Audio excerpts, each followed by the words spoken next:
I'll be brief. 3 words, and the moment they leave your mouth, jurors stop believing you. Not because you're a bad lawyer, not because your case is weak, but because you just made a promise every juror has heard 1,000 times from people like you and watched it get broken every single time. I'm going to show you exactly what happens in a juror's head the moment you say it, why it hurts plaintiffs' lawyers more than anyone else in that courtroom, and what to say instead that actually makes jurors lean in. After seeing this countless times in my years as a trial attorney, I can tell you from experience, every lawyer who says, "I'll be brief," thinks they're being respectful, considerate, humble. They're not. They're doing something far more damaging without realizing it. They're asking jurors for permission. And in a courtroom, you don't ask for permission, you lead them. Now, before I tell you what to say instead, you need to understand why this phrase feels so natural, because the instinct behind it is completely understandable. And if you don't recognize it, you'll never stop saying it. Most lawyers reach for "I'll be brief" because they're carrying one of 5 fears. They're afraid of annoying the jury. They're afraid the judge will cut them off. They're afraid they'll look unprepared. They're afraid of seeming disrespectful of everyone's time. Or they just want jurors to like them before they've ever said a word. Every single one of those fears is real, but here's what they all have in common. They're about the lawyer, not the juror. They're all about you. That's the trap. The moment you say "I'll be brief," you're not managing the jury's attention, you're managing your own anxiety. And jurors feel the difference immediately. Jurors don't need reassurance, they need guidance. Here's where it gets interesting, because what you think you're communicating and what the jurors actually interpret are 2 completely different things. Here's what's going on inside a juror's head the moment those words come out. You say "I'll be brief," but the juror thinks, okay, well, how long is this actually going to take? Or maybe, why are they apologizing before they've even started? Or even worse, they think, if they're so confident about their case, why do they need to say that? And right there, before you've mentioned a single fact, a single witness, a single piece of evidence, you've triggered 3 problems in the juror's head. You've made a promise that you can't possibly keep. Jurors immediately start mentally timing you. Every sentence past the first 2 minutes feels like a broken contract with them. Instead of thinking about the case, they're wondering what brief means to you and when you're going to be done. The second problem is that you've signaled doubt. Confident people don't preface what they're about to say with warnings. When you say "I'll be brief," the implication is that what you're about to say isn't worth spending any time on. If you don't think it is, then why should they care? But here's the one that really kills you. The third problem is that you've triggered disengagement before your first real sentence. Once jurors brace for a long, boring address, they've already mentally checked out. You're not building attention, you're killing it. You didn't buy any goodwill, you spent all your credibility. Let me give you a real example from an opening I watched. It was a serious personal injury case, strong liability, emotional damages, a client who deserved to win. And the plaintiff's attorney walks up to the jury box, smiles, and says, "Ladies and gentlemen, I'll be brief. I know you've been here a while." 8 minutes later, they're still laying the background on the defendant's company. I watched jurors shift around in their seats, arms crossed, note-taking stopped, not because the case was boring, but because the lawyers set an expectation and then quietly failed to live up to it. Now contrast with this approach. Different case, different facts. Plaintiff's counsel walks up and says, "This case comes down to one decision. And by the end of this opening, you're going to know exactly what that decision was." Completely different energy. One asked for patience, the other commanded attention.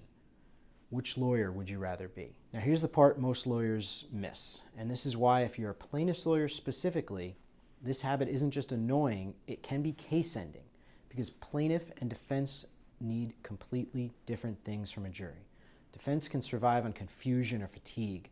Defense wins when jurors shrug and say, "Oh, I'm not sure," but plaintiffs can't win with a shrug. Plaintiffs need attention. Plaintiffs need emotional engagement. Plaintiffs need jurors leaning forward, not waiting for the end. When you say "I'll be brief," you're not making friends, you're quietly nudging them towards the defense.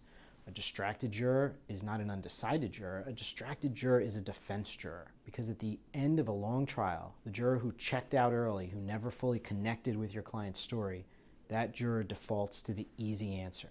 Not liable, let's go home. And before I get to the fix, let's name some of the cousins here, because "I'll be brief" has family members that do the same damage, like "just quickly," "it won't take long," "I know you've been patient." I just want to touch on a few things. Every single one of these phrases does the same thing. They frame what you're about to say as a burden. They beg for tolerance instead of commanding attention. and jurors grant tolerance, then mentally check out. Here's your rule. If you have to announce you'll be brief, you probably won't be. If you have to announce you'll be brief and what you're saying is unimportant, the lawyers who are actually concise, clear, powerful, they don't warn you. They just tell you what's up. So what do you do instead? Here's the mindset shift first. Stop asking jurors to be patient with you.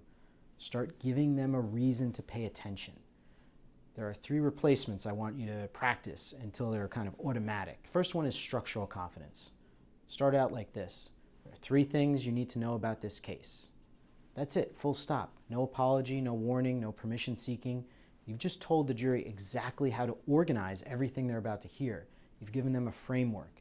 You've demonstrated control. And critically, you've made a promise that you can actually keep. Option 2, purpose framing. Something like this. This case comes down to one decision the defendant made. Now, you're not easing into the case. You're dropping them right in the center of it. Immediately, jurors have a question. Well, what decision is that?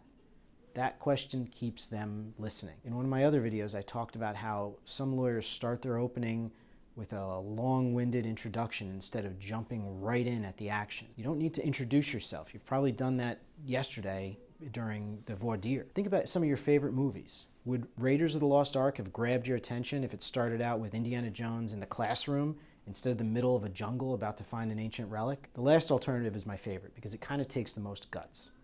Skip the preamble entirely. Just start with a fact. On March 14th, the defendant knew the equipment was defective. They chose not to fix it. My client was injured 3 days later. 28 words, full context, 0 disclaimers. That's how you start an opening statement. The rule is simple. If you have something worth saying, say it. If you don't, I'll be brief, won't save you. Now, this phrase doesn't just live in opening statements. It shows up everywhere, and you need to kind of eliminate it everywhere. Closing arguments, don't use I'll be brief. Start with your verdict and then show them how to get there. Voir dire, stop apologizing because this process takes time. Witness questioning, cut out the I just have a few questions from your vocabulary. Every question you ask should matter. If it doesn't, don't ask the question. It's even important with judges when you're arguing objections and motions. Judges don't need to hear, I'll keep this short, Your Honor. They need you to get to the point in the first sentence. Here's the broader rule I want you to carry out of this video. Eliminate every verbal disclaimer from your courtroom language. Replace every single one of them with structure and decisiveness. Because here's what those phrases really are. They're filler. They're anxiety wearing a suit. And anxiety is not what wins cases. If you want a better structure for your opening statement, then check out the link in the description below. Because this is just one mistake that could be ruining your case from the very beginning. If you want to avoid the others, then you need to check out this video next.